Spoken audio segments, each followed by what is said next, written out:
Anong tawag mo dito, ma? Kinunot na manok. Kinunot na manok. Ayan. Nilagyan ni mama ng luya. Kailangan yung luya is gisang-gisa siya. Sarap. Ang bango. Tapos, ilalagay mo yung chicken na kinunot.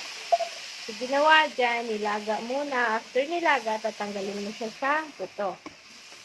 Kaya nagluluto nga pala si mama.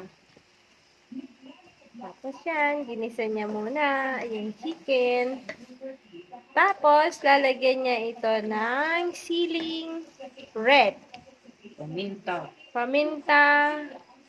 Dahil wala na kaming bawang. Ay, sibuyas. Bawang na yun. So, ayan. May sili siya para maanghang. Tapos, lalagyan siya ng Lagta namin gata. dyan. Matapos igisa, ilalagay naman natin yung gata. So, yung gata namin na ginamit is yung powder lang. Tapos, tinanaw siya sa tubig.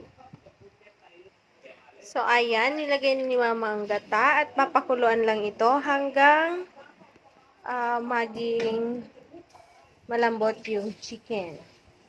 Tapos, alam nyo ba guys, may mga mababait kami ditong kapitbahay.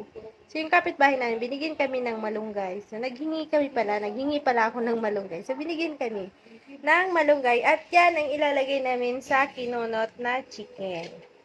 So, antayin lang natin siyang kumulo at lalagay natin yung malunggay. So, ayan guys, tingnan nyo kumukulo na. So, may timpla na rin to. Pwede nyo lagyan ng magic sarap or salt or any ano po na pampasarap. Tapos, after na maluto yung chicken, lalagay natin yung malunggay. Yay! Malapit na. Tapos, lagyan na natin yung malunggay. So, after natin pagkalagay sa malunggay, antayin lang natin siyang maluto. Pero may timpla na ito, guys. So, ang tawag namin dito is kinunot.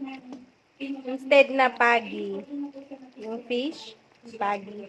Pwede naman sinubstitute namin is chicken. So, ang tawag dito is kinunot na chicken. So, antayin lang natin maluto and then, iserve na natin ito. So, ito yung dinner namin for today. Eto na guys, ready to eat na. So, kinunot na chicken. Tikman natin. Parang sarap. Kitang-kita niyo yung sili.